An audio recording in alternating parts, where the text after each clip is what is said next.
today's discussion in terms of the physical development. So let's go through the main thing. So in terms of development, as I said, we go through various phases. From the time that you are conceived or a mother conceives, we have the prenatal stage, which I earlier indicated. There's a prenatal stage where there's formation of the eggs and all that. So it means that the semen would fuse with the embryo. Yes, in that regard, for it to be a fertilized egg known as ovum. Then with time, there will be mitosis, whereby the cells will break into several divisions. Then with time, it will lead to the embryonic stage, whereby there will be formation of especially the brain. That's where development first starts. Then the head will put into shape, the child's limb will develop. Then with time, it will lead to the fetal stage of development, which starts from 9 weeks till the child is giving birth. So after the prenatal stage, then we move on to the infancy stage. Infancy stage. So that will be the time the child has been born. So it starts from birth till 18 months. That's the infancy stage. And then we have the toddlerhood. So you could see that when it comes to the chronological stages of development, it goes through several stages, from the prenatal stage till old age and death. Yeah, so we go through several phases of life in that regard. So in terms of, as I said, this discussion will title us the cognitive aspect of development, the social aspect of development, and the moral aspect of development. So in trying to understand these aspects, we'll be using certain theories. So for instance, with the cognitive aspect of development, we're going through several phases from birth till old age and death. We'll be using Piaget's theory to help us understand how our cognitions develop as we move from birth to adulthood in that regard. Then afterwards, we'll move on to find out the social development, the phases we go through using Erik Erikson's stages of development. And I think you've come across these things, especially Erikson's theory. You've been exposed to it once a while, I think back in level 100 or so. Then we would also tackle how morality is also formed, how people begin to abide by rules and regulations. That's morality, using Lawrence Kohlberg's stages of moral development.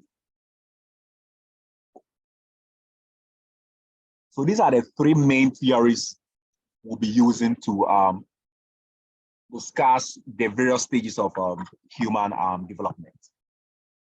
Okay. So the first theory, which is the cognitive development. So we want to find out how humans, their thinking patterns, how their thinking patterns are shaped. That's when you say cognitions or cognitive, we are talking about our thoughts, processes, how it is shaped as we move from birth, infancy to adulthood and old adulthood. So Piaget, he emphasized that our cognitions go through several phases as we grow. So as he said, it goes through a series of refinement. So as we grow, these are our mental processes. When I say mental process, I'm talking about thinking patterns.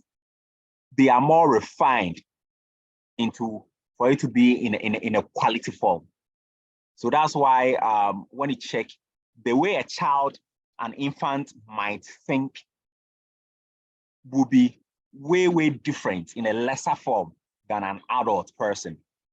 So as we grow, our mental processes or thinking patterns goes through series of refinement and transformation in a quality dimension, in a good form. And for our mental process to go through series of refinement, it all has to do with schemas. Schemas. So when we say schemas, they are more or less like, it comes to us like a mental framework. It's a mental framework in our minds, okay, or our thoughts. And these schemas are developed based on previous experiences. So as you move into various phases of life, certain informations you've come across are stored, and that's the schema. So that when you find yourself in a similar phase, you can easily use the schemas and say, oh, I've seen this thing before. If you haven't seen it before, it is then stored as part of your schema, so that next time you can you can use it. So for instance, as a child, maybe a child's mental process, which is the schema for a dog, is that a dog has 4 legs and a sharp teeth. Their canines and incisors are very sharp. That's what the child knows and nothing else. So it means when a child sees any animal having 4 legs with sharp teeth, whether it is the child is likely to name that animal as dog, because that's what the child knows. So that's how a child's schema could be like, because of past information stored in the child's memory. That's the schema. Okay. So in doing this, Piaget created 2 main inborn mental processes. He believes that it helps us to do these refinement as we move along. When I say helps us to do a refinement, it helps us to reshape our minds or mental processes as we move along or as we see certain information. So the first one is organization.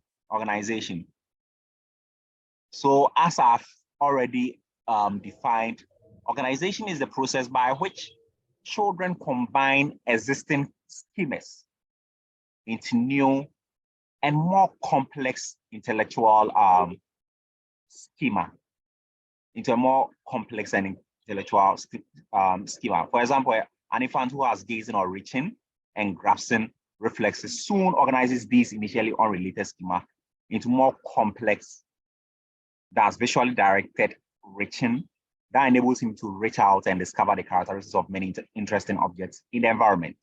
So basically what Piaget is trying to tell us is that as we move along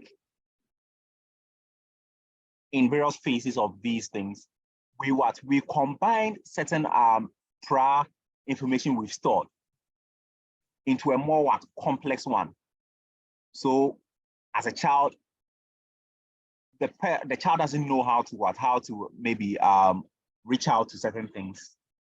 But as the child grows up and know that, okay, me gazing someone, okay, and the person may be giving me something, I need to reach out by using my hand to take that object from the person. So with time, the child begins to learn that, oh, I can learn that, or I can further do that by reaching out. But at first, the only thing the child knows is to look at you and smile. But as the child grows up, the child learns that, okay, when someone is giving me something, I don't only have to look at the person and smile, but I can also further reach out and even take the object from the person. So as a child grows up, the child begins to understand or have these mental processes stored in their minds so that later they can use. So that later they can use. So a typical example is this is the child. Okay. Maybe the child at first used to have a flower grown at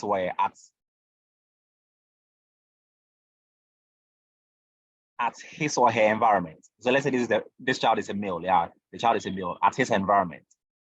So when the child is initially when a child is allowed to explore around such an area whereby there's a flower, the child wouldn't go a step by crawling, getting close to the flower to even play with it. But with time, the child begins to understand that, oh, I can even play with this flower. So what can I do? I can further crawl and reach out to this flower and play with the flower to see how it is formed and the texture and everything. The child begins to understand and appreciate to even go ahead and play with it. So that's the main organization we are talking about. So with time, the child begins to form complex schemas. That's knowledge. Then we have one known as adaptation, which is the main thing that we use to do the various refinements. So with the adaptation, we are saying it is the process of adjusting to demands of the environment. And adaptation has two different types. We have assimilation and accommodation. And these are the ones we use as a building block to shape our mindset. So let's find out what assimilation is all about. That's the process of fitting new information into existing schemas or into existing schema perceptions and understanding. So we are saying with when we come across new information, we are more likely to rely on prior information and think that, okay, the new information that we have seen is the same as our previous information. So I'm repeating.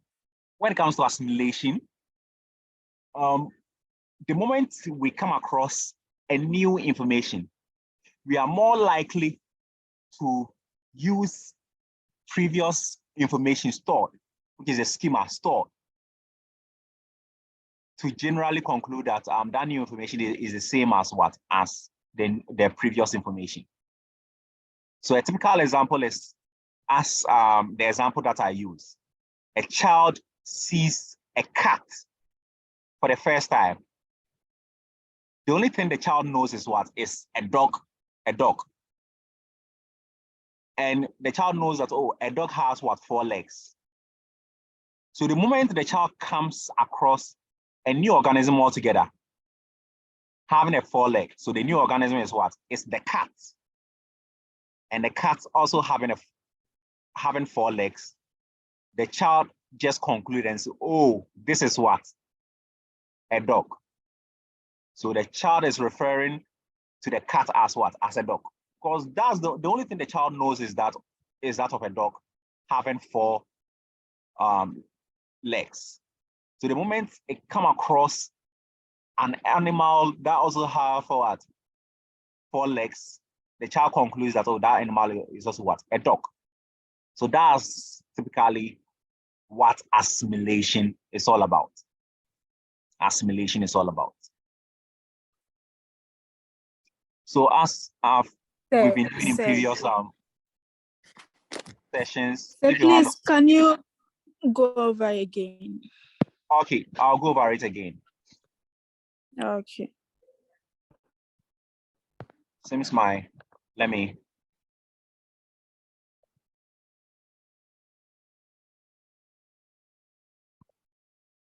All right. So what I'm saying is that with assimilation, it has to do with always relying on previous schemas as a means to what? As a means to draw conclusions whenever you come across new information altogether.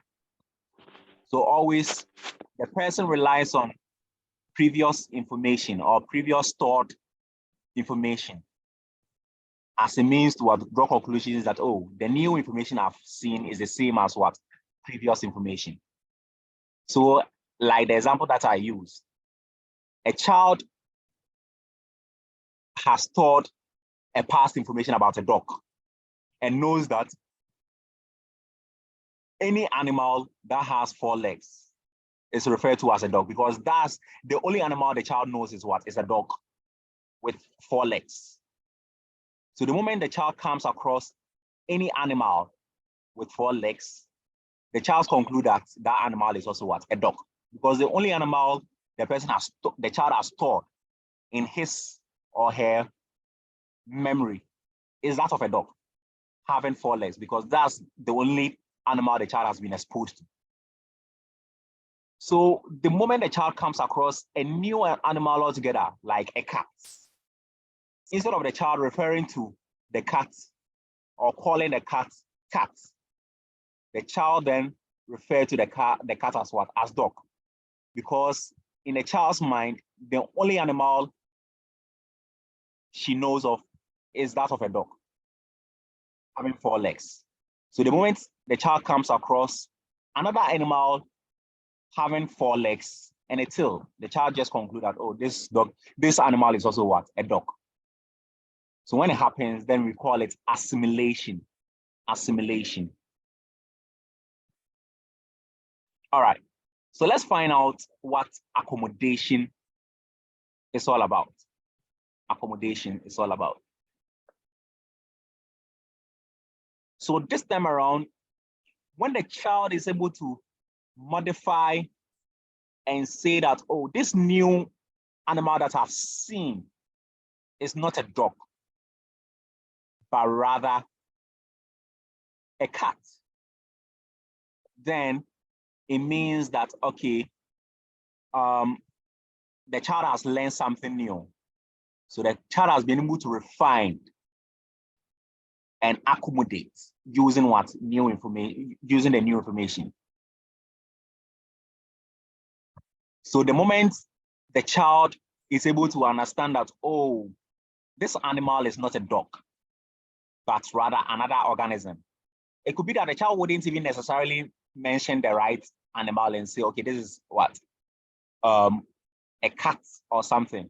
We'll invent a new name altogether, because the child has learned that, oh, this animal is not close to the dog that I know. So for the child to be able to distinguish between this animal from this animal, then we can say that, oh, accommodation has taken place. And normally, in most situations, for accommodation to really happen, it all boils down to caregivers, that's parents. So the moment the child assimilates by referring to, oh, the cat as a dog, the onus lies on what? On the caregiver or the parents to correct the child and say, oh, babe, this is not a dog, but rather what? A cat. So that with time, the child can modify his or her mental structures about dogs and cats. That's really, really important for accommodation to really, really be well processed. Caregivers plays an important role by letting their child understand or know how to distinguish between certain things in their environment or certain information within their environment. All right. So please, any questions so far when it comes to accommodation and assimilation?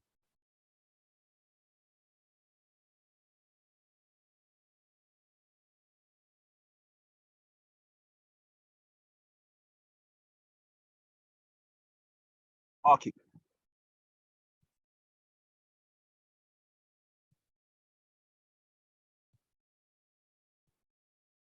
So according to Piaget, for these refinement or modifications to happen, it goes through series of stages. So that's why the way and manner in which, say, a toddler might think will be entirely different from, say, an adolescent. So according to Piaget, as we grow, these are mental organizations or transformations goes through various stages due to our age. So he opined that basically humans go through 4 stages of cognitive development, meaning that our mental structures are transformed into varying phases, which is basically 4 phases. So the first stage is the sensory motor stage. Sensory motor stage, which start from birth till the child reaches 2 years. Then afterwards, the child will move to the preoperational stage, where the child's minds are also developed a bit. And this starts from 2 to 7 years. Then from 7 years to 11 to 12 years, the child will be in a concrete operational. Then from 12 years onwards, the child will be in a formal operational stage. So the child dies. So these are the phases Piaget emphasized that every human goes through in terms of how their cognitions are structured. So let's find out the various stages, what really goes into it. So according to Piaget, the first stage, as I said, is the sensory motor stage, and it starts from birth till 2 years. And he termed it sensory motor. Why? Because during that time, the child begins to understand how to coordinate the things that he or she sees, hears, touches, smells, tastes into more action form in a motor manner. So the child begins to understand how his or her sense organs could also interact with his or her motor activities. So that's why he termed it sensory motor. The sensory is the sense organs aspect. Then the motor is what? Is the physical actions, performing actions in that regard. So the child begins to understand how to coordinate between these 2 main phases. So within the sensory motor stage, as I've also indicated, it can further be divided into 6 different stages or categories at different what stages. So let's find out the first stage when it comes to the sensory motor stage. So stage 1 is the simple reflex period. The simple reflex. So the moment the child is born, the child has this simple reflex. So the child reaches a month. And when you say something is a reflex thing, what comes to mind? When you say something is reflex, I believe you've come across some reflex action or reflex act. What does it really mean for us to say something is reflex? It happens in a. It means you respond to stimuli. Okay, you respond to stimuli. Good. So it means that if you are responding to this, the stimulus, it is something that you respond to it in an automatic form. It's not like you have to think about it before you respond to it, but you don't have control over it. The thing happened to you in a natural form or in an automatic form. So that's what I mean by reflex. It happens automatic without you trying to what? Consciously or intentionally do it. So in a child situation, we are saying that when caregivers do one or two things, the child responds to it in an automatic form, in a reflex fashion, without intentionally thinking about it. It is something which is an innate thing. So we have one known as the routine reflex, where when, let's say, a mother or a caregiver touches the child's part of the body, the child just responds. So the first diagram that you see that this caregiver has touched the child's cheek. And what has the child done? The child has opened his mouth just to respond to the caregiver touching his cheek.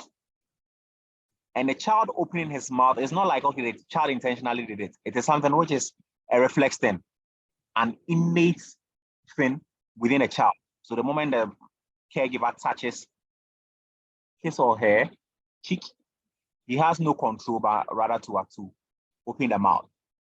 So that's a typical routine reflex. Then we have the sucking reflex. And this one too, the moment you put your finger onto the child's mouth, the child is not intentionally trying to suck it, but it's something that the child just responds automatically. It is a natural thing, the child responds. So that's why the moment you put your finger onto the child's mouth during this stage, when the moment they are born till 1 month, they begin to suck, because that's the only thing the child knows. So that's a typical sucking reflex.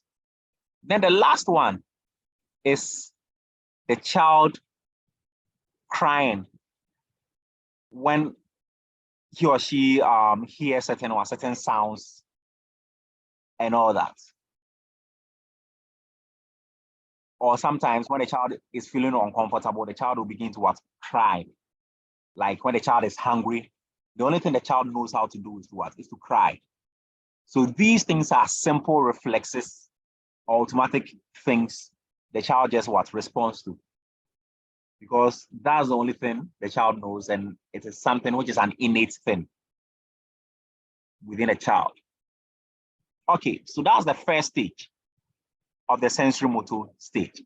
So as I've been saying, if you have a question, you can use the emoji to raise up your hand. Then I'll give you opportunity to ask your question.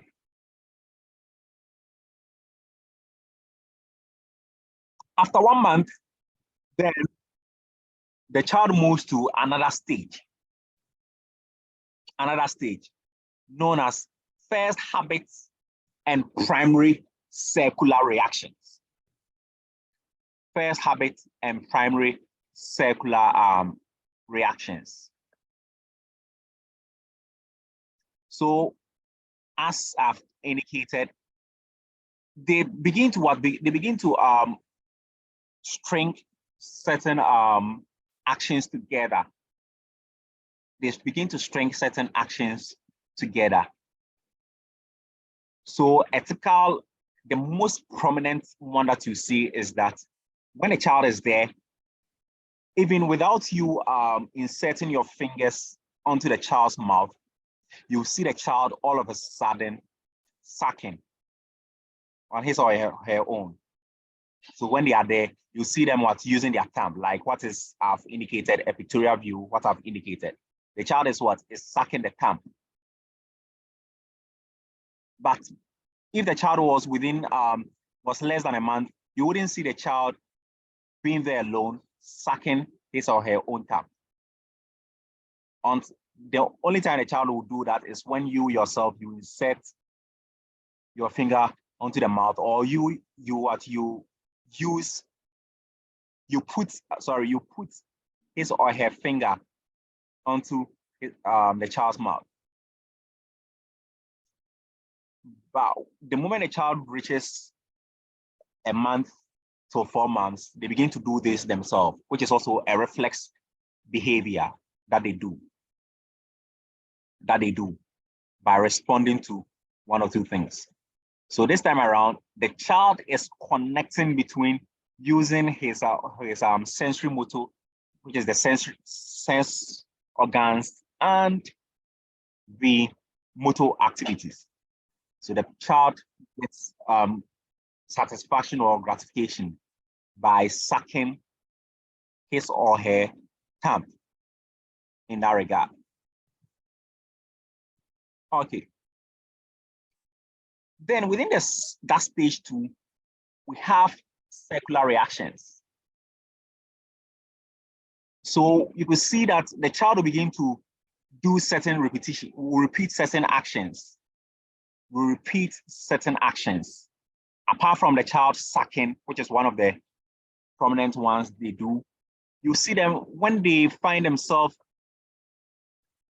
in, say, when they find themselves sucking and it is something which is really pleasurable, you see them repeatedly doing it. That's the circular reactions we are talking about. Let's say I'm trying to annotate like this. When they begin to suck their thumb and they realize that, oh, sucking the thumb is something which is really, really pleasurable. They feel good about it whenever they suck their thumb. You see them doing it repeatedly. They'll be doing it repeatedly. So as to get the same form of satisfaction, so as to get the same form of satisfaction when they do it. All right. Or pleasure anytime they do it. Then the next stage, which is the third stage, is a secondary circular reactions. Since it is a circular reactions, there's also repetition. The child does this in a repeated manner, especially when it has been able to do some goal-directed steps, like, okay, shaking certain objects, certain toys that produces sound. I don't know the name for this, and I think some of you knows this. You know, certain toys or objects given to child, whenever they shake it, it produces certain sound. So sometimes you know that when a child reaches this stage from birth to 2 years, anytime you give them such objects and they shake it for the first time, realize that the sound is soothing for them, they'll keep on doing it. They'll do it repeatedly. Yeah. So they'll shake the rattle just to have that sensation of of the sound being repeated. Just to have that sort of sound, earlier sound they listening to being repeatedly severally, because it is more or less like soothing for the child whenever they do it. Again, during that time too, you see them trying to also copy certain behaviors they see people do. So let's say when you begin to blink towards them or give them certain smiles, they also try to repeat the same thing. They try to repeat the same simple actions that you earlier displayed towards them. All right.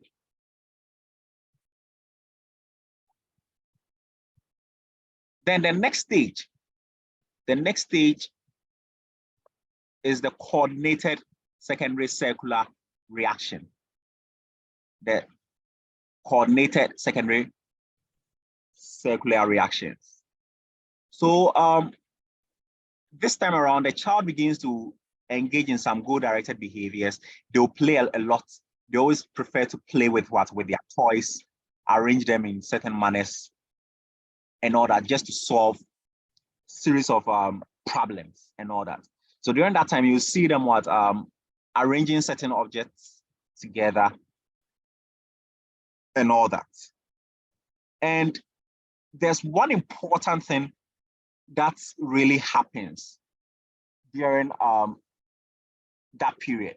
We call something known as object permanence. They begin to develop object permanence during that period when they reaches 8 to 12 months. So before they are 8 and 12 months, there's no object permanence. What we mean by object permanence is that, as I've indicated, is the ability of the child to understand that objects still exist, even if they are not directly seen or heard. So the pictorial view I've given captures what I earlier read. You will see that a child who hasn't really gotten object permanence yet, the moment this mother, I don't know the object the mother is holding. Let's say it's a rattle that a mother is holding, the one that they use to shake to produce sound. Let's say that's the thing the mother is holding, and the mother hides the rattle under the mat. The child wouldn't exhibit anything. The child doesn't even know that, okay, this rattle is under the mat.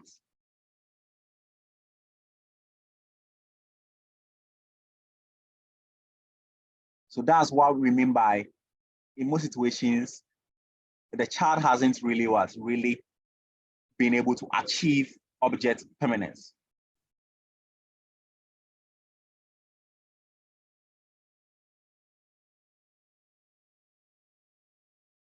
Yeah, but the moment an object permanence is achieved, when the mother hides this rattle from the child is able to understand that, oh, the thing still exists. So what can I do? I can fetch for it. I can fetch for the mother. So you can see that when it comes to the child, it is what? It is the child just is trying to look under the mat. So as to take the object, because the child believes that my mother has hidden this mat from me, so it's still in existence, and I know where to get the mat from. Sorry, where to get the rattle from. So the moment the child is able to achieve this, then it means that the child now currently has developed object permanence. And as I earlier said, the child is able to develop that during the 8th month after birth. Okay.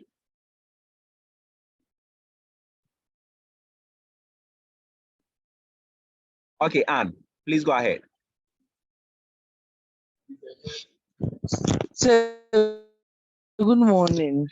Good morning. Say the object permanence, does it happen when also when you give the object at first time to you take it back and maybe you put it maybe on top of the fridge. Mm-hmm. You see that in the next minute he will be looking for it. Then he will look at the direction of the fridge. Is that what you are trying to? Exactly. Yeah, that's object permanence. Okay. When a child haven't hit a particular period, even when you take the thing from the child and hide it at a different place, the child wouldn't exhibit any form of reactions or whatsoever, and believe that it still exists. So when a child doesn't even look for it and all that, then it means that the child hasn't really achieved the object permanence we are trying to see. Okay. Yeah. Thank you. You're welcome. Okay. Any other question or any other thing?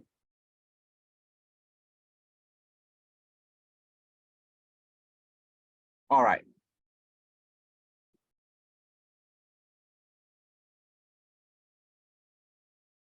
So the next stage, under the sensory motor stage, is the tertiaries reactions. Tertiary reactions. And this normally start from after a year to 1.5 years. Now the child would exhibit these behaviors. So during this time, generally, there's active experimentation. The child wants to what? Wants to engage in several plays. You could see that the child will begin to arrange these toys in a particular shape that they have in mind. Maybe they've watched 1 or 2 movies, they've seen certain robots being at this place. So they want to what? They want to arrange it in the same manner just to achieve a specific robot they have in mind. So sometimes when you ask them, what are you doing? The child will tell you, oh, I'm trying to what arrange this type of object. So they have a particular thing in mind that they want to what they really want to execute. So there'll be a series of trial and errors in terms of trying to achieve the same manner. And always there's that sort of curiosity. They are curious and novel. When you say novel, it means they want to engage in new things by practicing certain things that they've seen, or putting certain things they've seen or heard into action.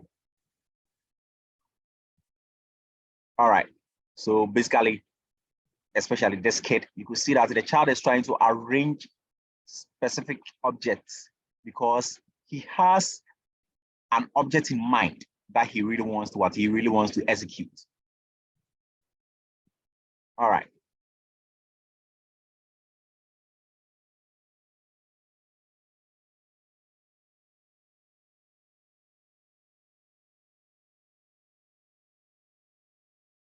Then the next stage under the sensory motor stage is the internalized schemas. And this normally starts from the 18 to 24 years. Sorry, 18 to 24 years. 24 years. Oh, I shouldn't have. Sorry, let me delete something here. Intuitive, let me see. So I need to delete this one.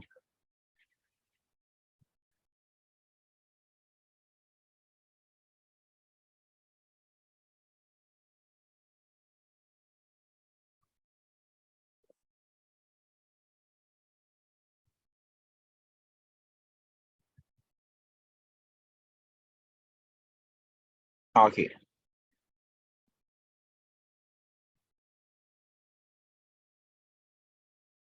So we have the internalized schemas. And as I said, it starts from the first year to about, 1.5 years to about 2 years. So in most situations, there's a series of imitations. They try to imitate people, especially when the person that they are trying to imitate is not really present. So, in previous stages, although they do imitations, but the imitations that they do when a person is present, when a person put the thing into action, at that spot, they also try to behave in the same manner. But when it comes to this stage, the imitations, they store the imitated actions the person did in mind. So that when the person is away, within some matter of minutes or hours, even days, they practice what the person imitated. They begin to practice the thing that the person also imitated and put it into action in that regard. Sometimes the imitations that they put into action wouldn't be exact thing, but you can see that there will be some components of it which is quite in line with what the person did. Again, during that time, there's a series of symbolic thoughts, they have certain features of thinking patterns in mind. So they begin to what? They begin to act upon it. So for instance, you could see, let me use this diagram. So this is the child who is around, let's say, a year or two. He has seen his father doing one or two things. Let's say he has seen his father maybe engaging in this sort of behavior, or even engaging in this type of behavior. So the child will form in his or her mind what the father is doing. You can see that maybe what the formation the child has in mind is not exactly the same as what, say, the father is doing, but he has certain what? It has certain some component of it. So the child will have that sort of symbolic thought in mind, and even make certain attempts to copy that same behavior. Although the behavior the child will copy will not be the exact copy as what maybe the person did, but would have some little components of that sort of actions in mind and put it into action. All right, so that's what I'm saying. At this time too, there's a series of trial and errors going on in that regard. All right, so if you have questions, as I've been saying, please, someone said, oh, I just went to messages. I think someone said you didn't see the stages of stage 5 or something. Or let me go back to messages. So I didn't see the stage 5. I just talk about the stage 5, which is the tertiary circular reactions, whereby I said during that time, there is serious active experimentation. The child experiments or explores certain things because they have certain images in mind that they want to put it into action. All right.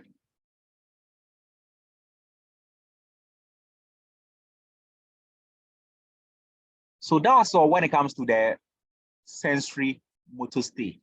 As I said, there are 6 stages in all, and these are the key things that usually happens. Okay, so the next one is the preoperational stage, the preoperational stage. So with the preoperational stage, it has from age 2 to 6 years, then a preoperational stage begins. Then it begins. So during that stage, the child, for instance, develops some linguistic skills in that regard. So you can see that that'll be the time they'll be producing producing speech and trying to perfect it in a fluent manner. So at that stage, the child begins to learn certain words and vocabularies. So you can see that according to research, by age 6, a child at age 6 do have about 14,000 words at hand. And our research also indicates that when they turn age 6, they begin to learn 9 new words every day. They begin to learn approximately, or on average, 9 new words every day. So during that period, they are very, very inquisitive. They are very inquisitive, asking series of questions. Mama, where they are, where a friend say, yeah, they begin to ask a lot of questions. So it means that during that time, caregivers needs to be there for the child, and shouldn't be too hard on the child. Whenever the child asks questions, you begin to say, what's the right word to use? Is verbally assault the child or scold the child?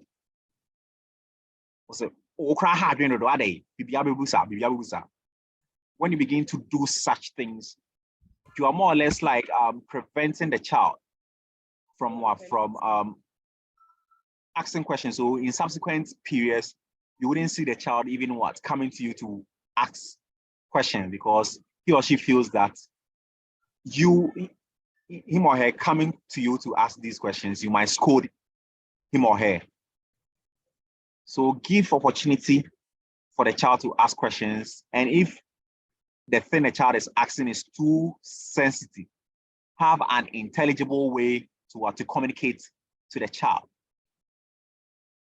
When I say it is sensitive, like if the child is asking certain things about sexual stuffs, it becomes sensitive. Have an intelligible way of answering the child rather than scolding the child. During that time too, there's imaginative plays. You will see that, okay, they imagine stuffs that they really want to play with. And that'll be the time they would even give series of names to their toys or dolls. Like the females, you see them giving these dolls or Barbies names in that regard. And again, you see during that period too, they'll again imitate certain actions their parents and other immediate individuals did long after. So you will see that during that, I don't know whether currently it still happens due to our contemporary world. Maybe we wouldn't find it happening, especially in the urban areas. I don't know whether any of you know this thing known as incro, yebunkro. Yes, sir. Yes, so that's the time. That's the time you will see some of these kids trying to do some of these things, because especially these females or girls, they've seen their mother preparing meal. Yes, in the kitchen, they will see their mother preparing meal. So what they would also do is that during their spare time with their colleagues and all that, they'll come up with other things to just to play with it, so that they can also prepare such meals and all that in that regard. Then during that time too,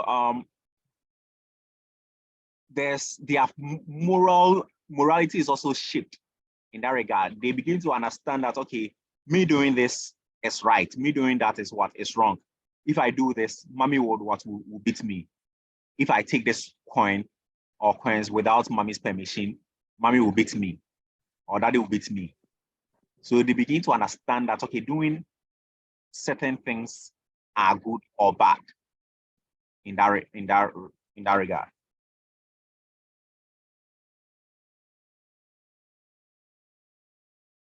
Okay.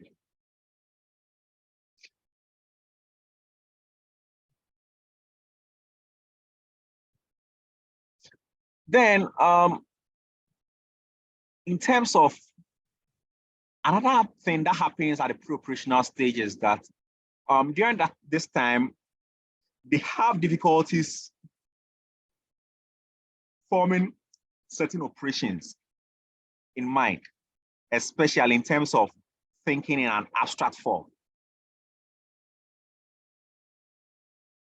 So, as for instance, whenever you are doing addition and subtraction, 1 + 1, you don't have to go through the hassle of getting, let's say, counters. Like when I say counters, I know some of you have come across it. Like, these bottle caps and all that. In 20, those things. I think back in the days, we used to call it counters. So sometimes, usually in school, you will see that some students will have several of these bottle caps in their bags. So during the time that they are doing math, when they are doing math, what would they do? They would begin to count it. So let's say 5 plus 2. They will count 5. 1, 2, 3, 4, 5. Then they'll be told to count 2. 1, 2. Add them together. Then afterwards, they'll be told to what? Count them to get the exact number. But rationally, we don't do it because our cognitions have developed. But a child at this stage, when the child is within 2 to 6 years, the child can't really calculate these numbers in mind unless the child uses some of these things like counters or broomsticks or stones and other objects to calculate. So it means that as a caregiver, when you see your child exhibiting those behaviors, that's the time you need to encourage that child. Don't be too hard on the child and begin to scold the child and even say put out certain negative comments and say, oh, and so on and so forth. No, know that it is a stage that a child is going through. And with time, the child the child's mental processes will fully develop. Yeah. Then we also have certain things that they do. We have one known as illogical thinking. Illogical thinking. So under illogical thinking, they think in an illogical fashion. The first one is egocentrism. Although one might think it is the same as egocentric. Egocentric, someone might say, okay, the child is selfish to some extent, but it goes beyond selfishness. It goes beyond selfishness. So with egocentrism, for instance, the child's mind has been formed in such a way that he or she understands that, okay, things should work out from his only point of view. So they don't really understand that, okay, another person's point of view really matters most. So with egocentrism, I used the mountain diagram as an example, just to let you appreciate what egocentrism is all about. So a 6-year-old child at this stage, whenever the child is asked this question, when you see this mountain here, and this is a doll, there's a doll, like let's say a toy. So if a preoperational child is asked, what do you think is the shape of the mountain from the doll's point of view, or from where the doll is sitting? Which of the mountain do you think the doll is likely to see first? A preoperational child is likely to say that, oh, since when it comes to me, this mountain is the one which is really close to me, and that's the first thing I will see. I believe that the doll should also see this mountain first. So the moment you ask such a question, the preoperational child will point that, okay, the doll should also see this mountain first. Or this mountain is the one which is really close to the doll, that the doll is supposed to see. So the preoperational child wouldn't be able to perceive that, oh, when it comes to this doll, this mountain is the one that is really close to it. So that will be the first point of view the doll will see. All right. So that's what we mean by egocentrism. Always, they believe that their point of view is the only point of view that really matters.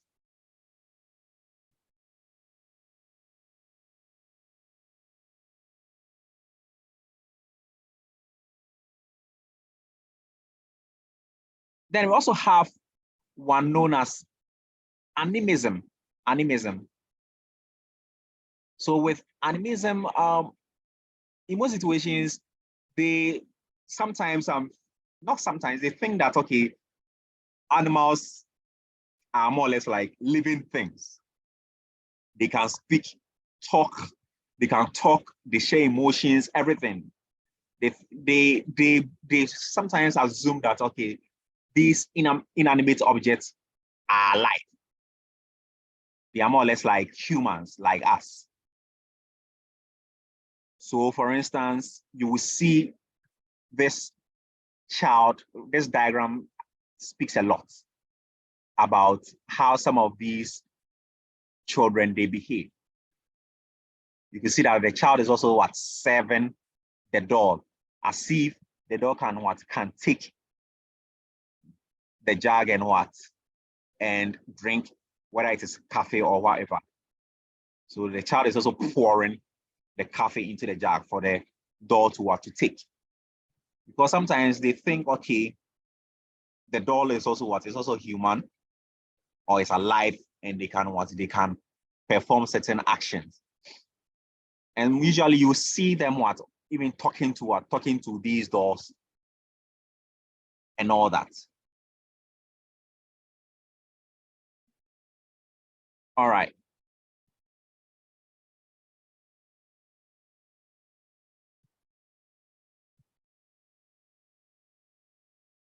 Then under preoperational again, they have these some amusing beliefs. What I say amusing beliefs, like funny beliefs about how life really works. So they have several funny beliefs.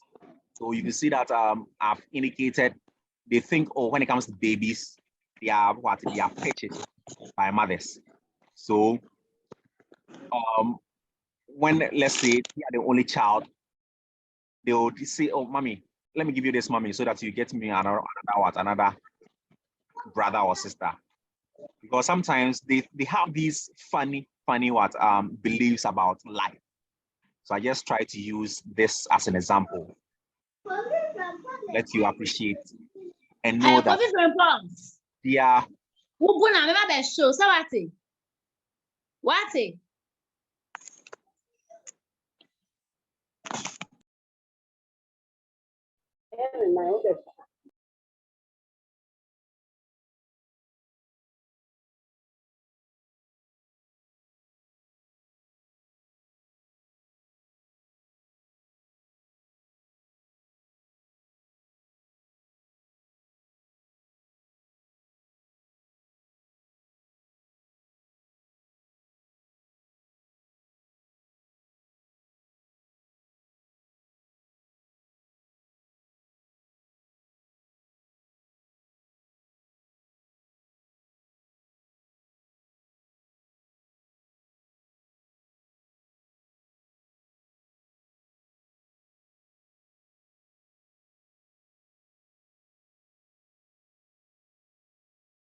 Please, you've muted yourself. Thank you. At what point did I mute myself? When I was explaining which aspect? When the lady was Amazing shouting, beliefs. the lady was calling the son. Okay, so it means when I was explaining the amusing beliefs, that's when I muted myself, right? Thank you. Yes, please. All right. So I said with the amusing beliefs, for instance, they have these funny things that they sometimes put out. Like the example that I've used, that they think, oh, babies are purchased, so their mothers can go to the shop and buy babies and so on and so forth. Because they have these amusing beliefs about one or two things in life. Then, apart from that, they also have these transductive reasoning. So usually they have errors in terms of communicating the cause and effect about certain things. So always they believe that, oh, if A is B, and we are saying B is equal to C, then it means that C is also equal to what? A. So they have, but in life, it's not always the case that, okay, you can attribute one cause to only one factor alone. Sometimes they think that, okay, when there's a cause, it has to do with only one factor without looking out for other factors, how other factors could also come into play. So for instance, they can just attribute that, oh, the cause of malaria has to do with the fact that, hey, there are many people in the room, which is really causing that. Or in their minds, maybe one day they couldn't really sleep well. They couldn't sleep. Why? Because in some circumstances, they feel that, okay, last week I was able to sleep well because I was able to sleep well in the afternoon. So they believe that anytime they are not able to sleep well, then it has to do with that, hey, it's not afternoon. So even if it's in the evening, and by one or two reasons, maybe people were making a lot of noise, that led to them not being able to sleep. They would attribute the cause of them not being able to sleep as what? As that, hey, it was not afternoon. That's why they couldn't sleep. So they can't really be able to decipher and know for sure and know that, hey, I couldn't sleep because maybe I took cafe. I couldn't sleep because maybe people were making a lot of noise. That's why I couldn't sleep. But they would attribute it to only one cause in that regard, which in most situations, if you do that, you'll be wrong. All right. And always they have this intuitive thinking. They have this thought that, hey, when it comes to their parents, they are superhuman. They can do everything that they tell them to do. So their parents are capable of what? Of doing everything in life. So that's how usually their thinking patterns are during this stage. Apart from that, they have no conservation principle. Yeah, they have no conservation principle. So when I say conservation principle, as I've indicated, conservation principle has to do with that.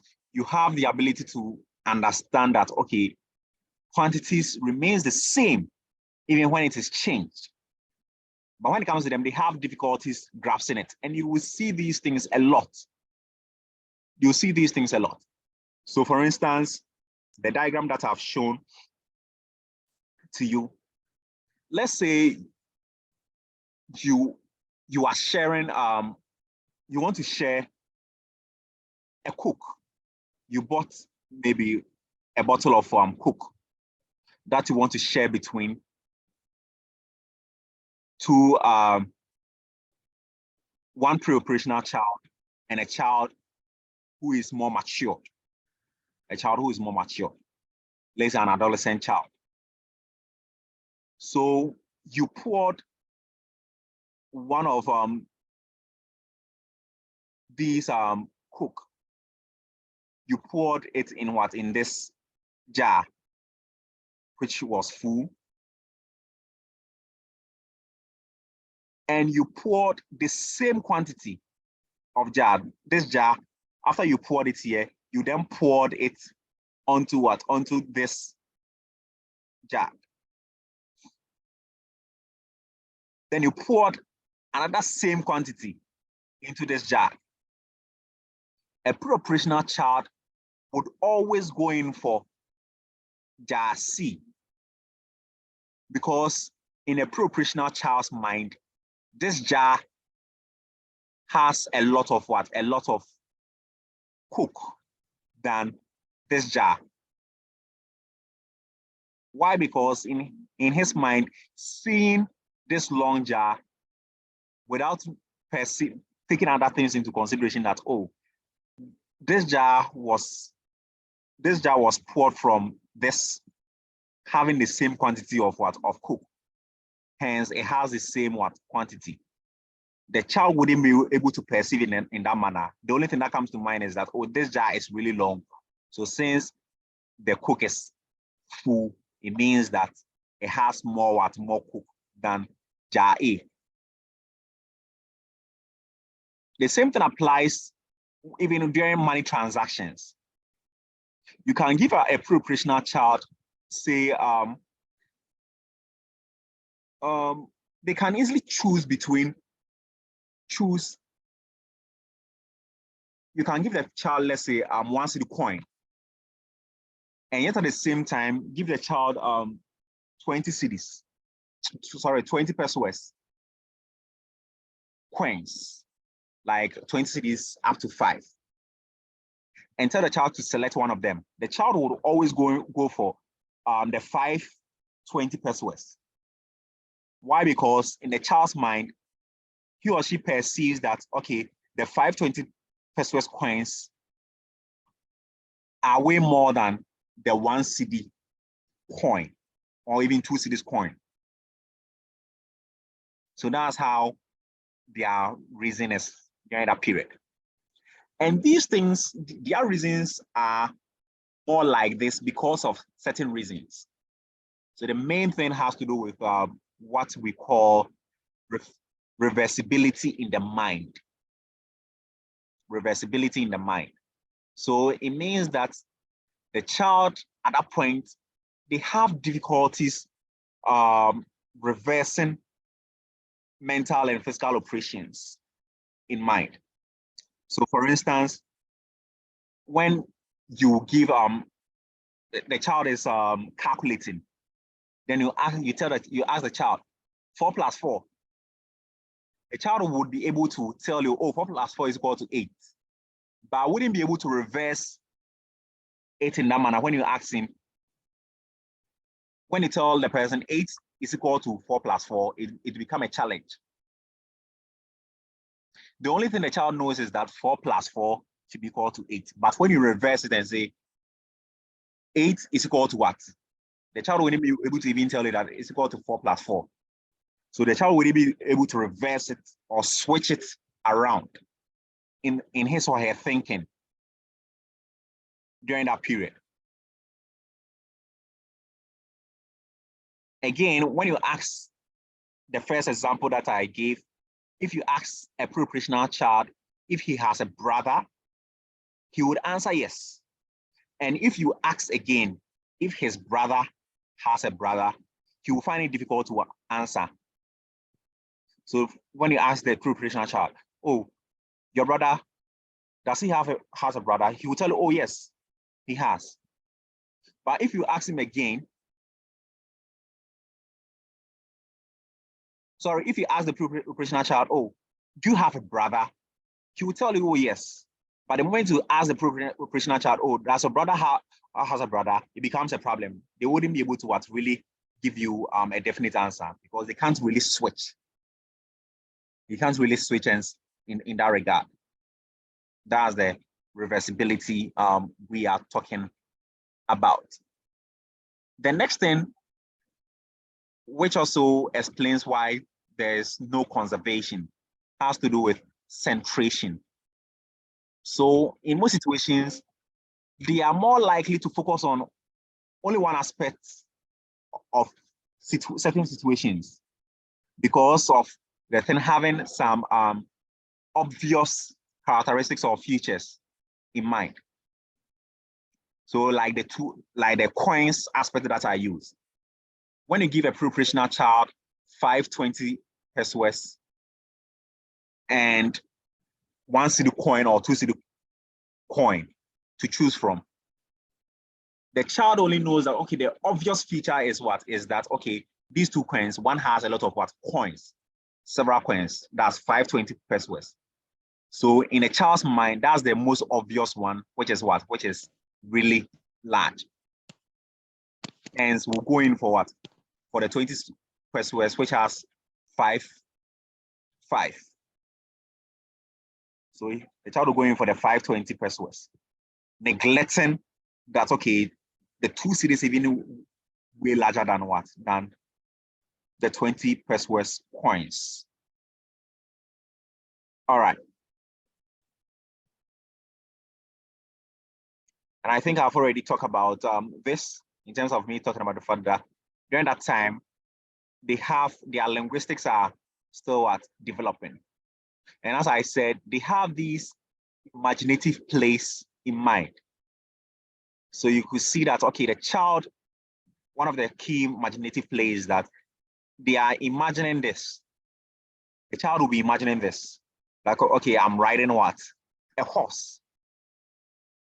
So maybe the child has seen in the movies whereby people are riding horses and everything. So the child will be imagining in his or her mind.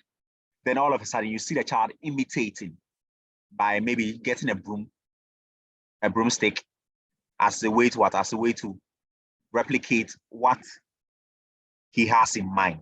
By replicating what he has in mind. You can see that it is not exact copy, but it has some miniature aspects of it. All right.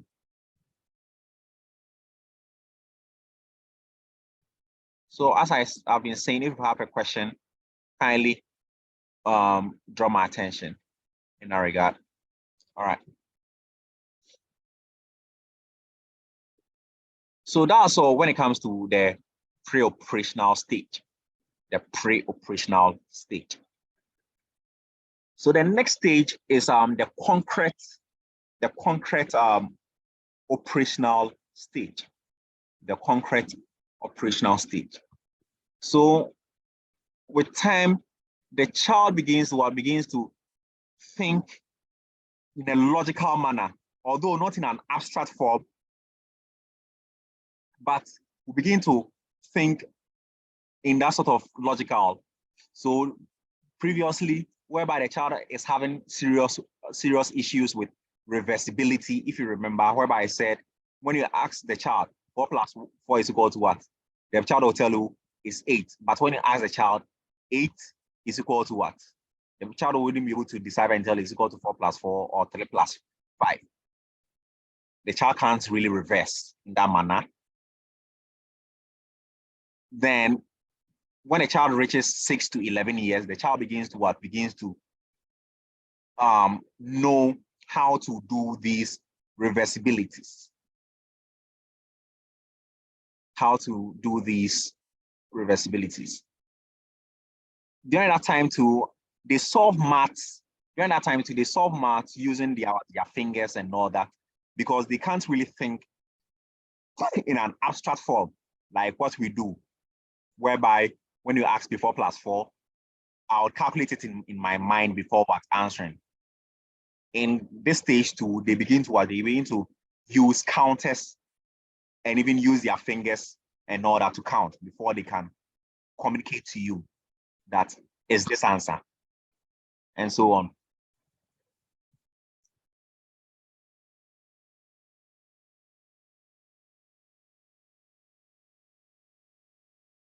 Okay, during this time too, they do serious classification.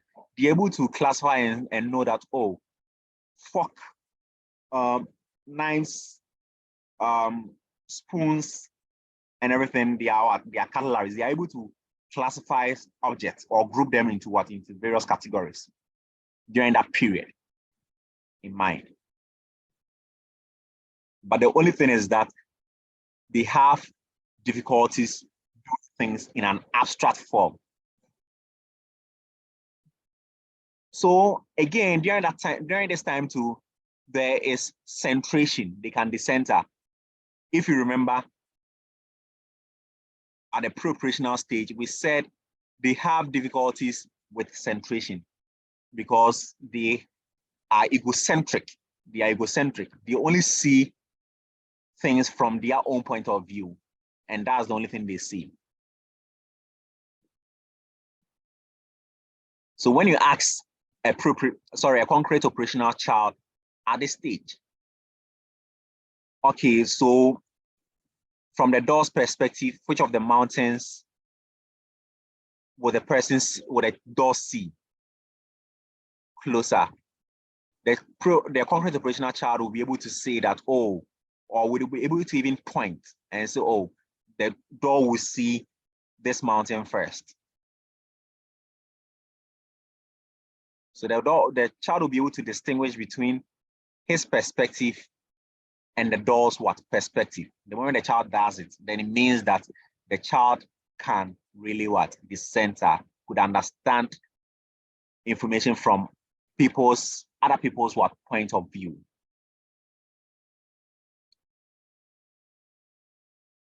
Then also, that's the time you see them playing games using the various rules or underpinning rules set for certain games. They are able to understand series of games together. They are able to understand certain games and know the rules at hand when playing such games. So if it is football, they know that, there should be a keeper, and the keeper will be the one that will catch the ball. Then the rest of us will play the ball. They even understand that, there's offside and so on and so forth. There's foul in soccer and what have you. So that they understand the rules of certain games that they play. They don't just play for playing sake. They understand certain local games at hand during the stage.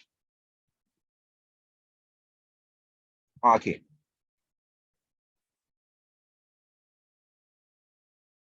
Again, during that time too, there is principle of conservation. If you remember principle of conservation, whereby I use the 2 jug as an example. The 2 jug where I said, when you give one long jar, let me go back.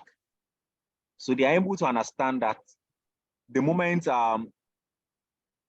we are sharing 1 or 2 things, and this liquid is poured in this jar A, is the same as as jar B. They are able to understand that when the liquid in jar B is poured onto jar C, it contains the same amount of liquid. Hence, this jar and this jar and this jar is the same. They're able to understand that it is the same. So I can select any of them.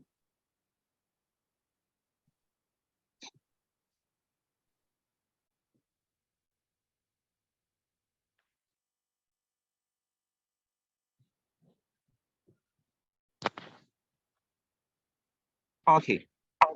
Then the last stage when it comes to Piaget's theory is the formal operational stage. And this starts from when the child hits 11 years onwards. Then that will be the time the child will not only think logically, but also think in an abstract form, in an abstract thinking form. Whereby when a child is solving maths, you see that this time around, the child wouldn't even use the counters or count his or her fingers often, but would be able to think out of space and tell you the answer. When you ask him 2 + 2, the child will be able to tell you without even counting the fingers or counting the objects before producing answers for you. Then it means that the child is thinking in an abstract form. Okay, during that time, when they are faced with series of problems, they are able to solve or come out with several alternatives as to how to solve that kind of problem. So for instance, let's say they have 1 or 2 issues with their friend. They are able to, and their friend is not talking to them anymore. They're able to come up with several alternatives. Then why don't I go to his house to let's say apologize? Why don't I tell mommy so that mommy would escort me? Then I go to the house, or mommy would talk to him for me. So they are able to come up with several alternatives they can use to solve a problem whenever they are faced with a series of challenges.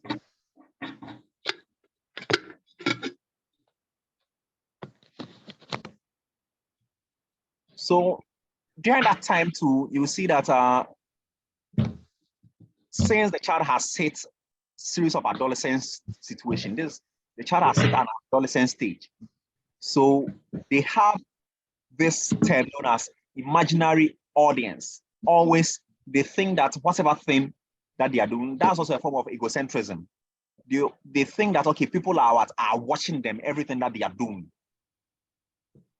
Everything that they are doing, they think others are really paying attention to them.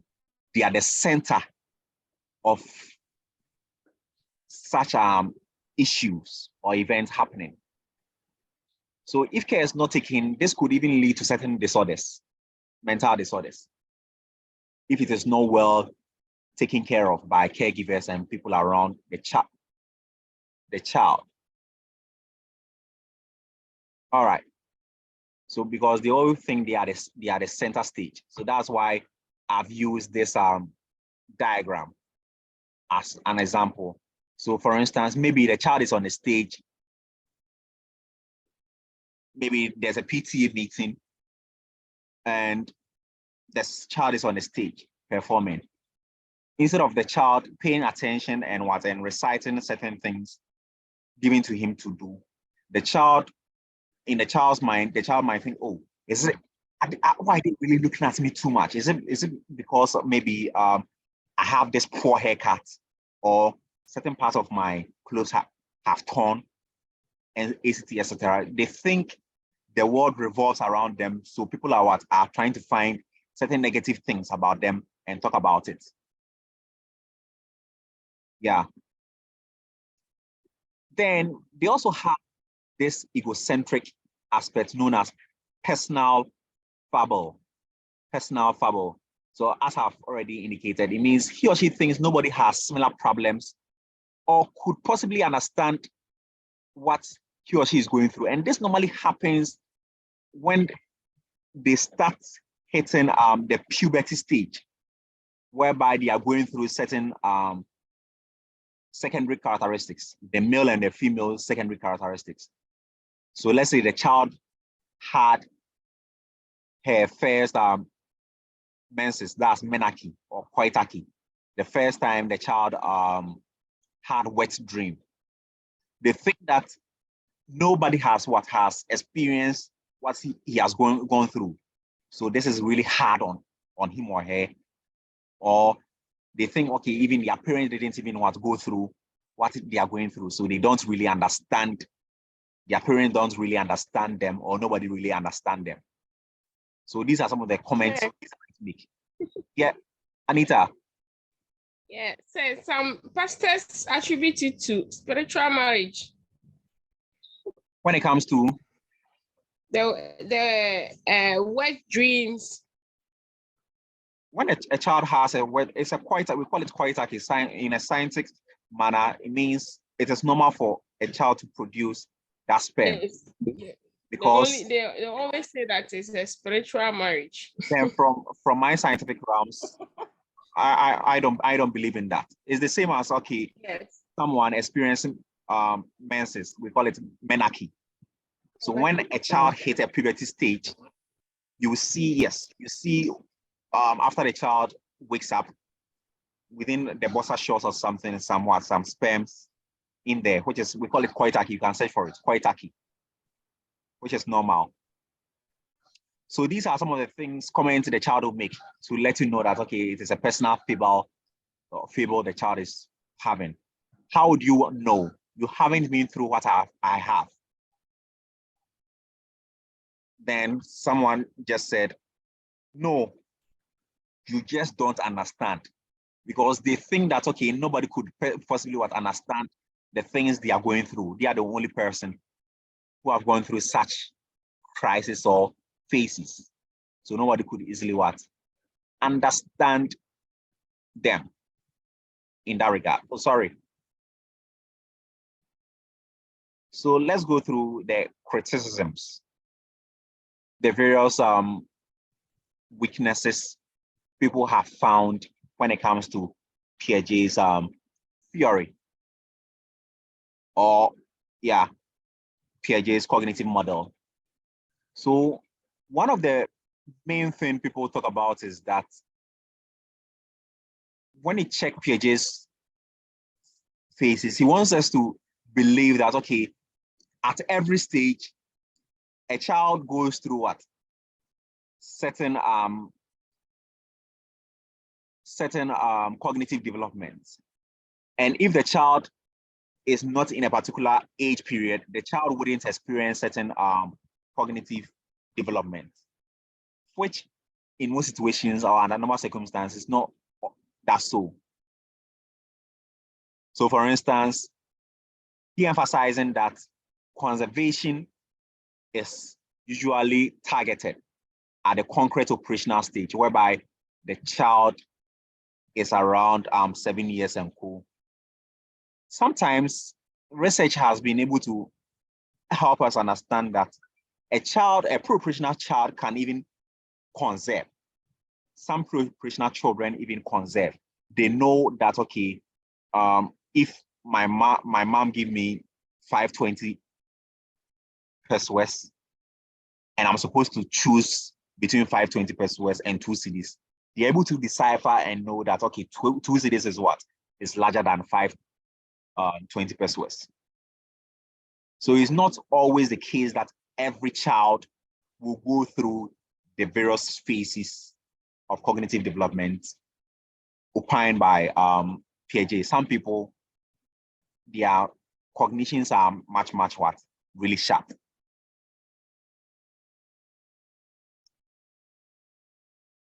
Okay, then we're also saying that sometimes culture plays an important role in what? In development, and Piaget didn't also factor it into it.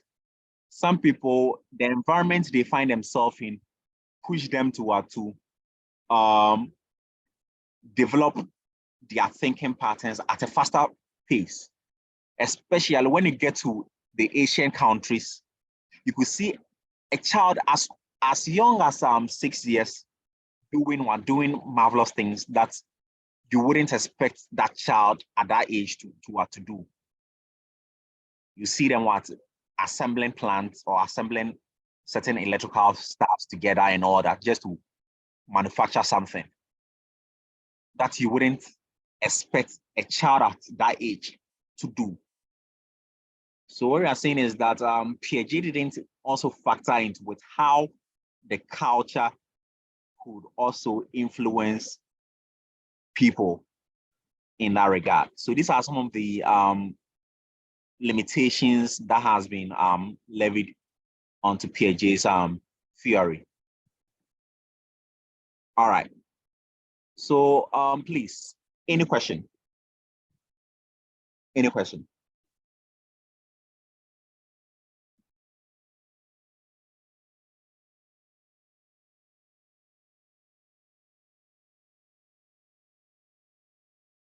All right, so if there are no questions, that'll be all for today.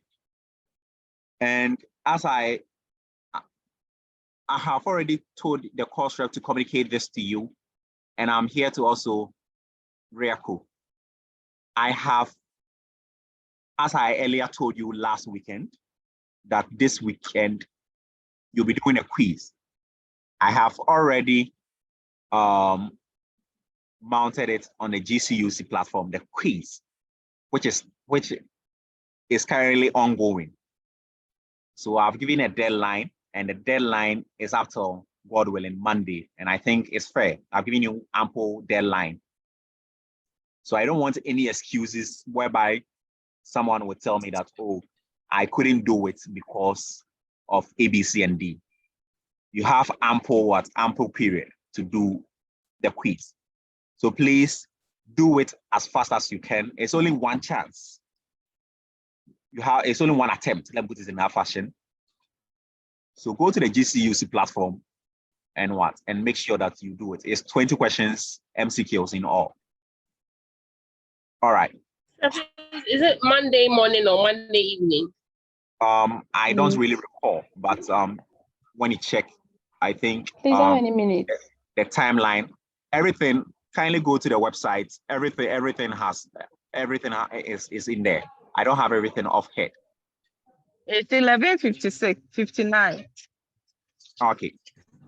11:59 a.m. PM. All right. A.m. A.m. But So, say, uh-huh. I went to the place to check. I didn't see the number of questions and the time limit. Another you want to open. It's until you tap as in if you want to do it, There's that's when 20 you see questions the in all. time I think reading. it's 30 minutes. I think it's 30 minutes and 20 questions in all. Okay. Yeah.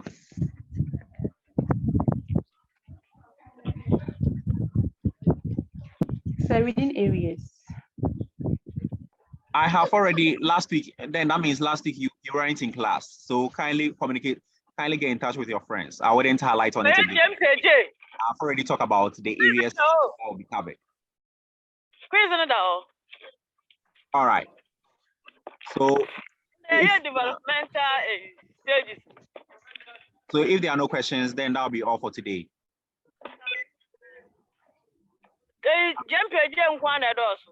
I wish you the best of luck. Then goodbye. Bye. Thank you, sir. Bye. You're welcome.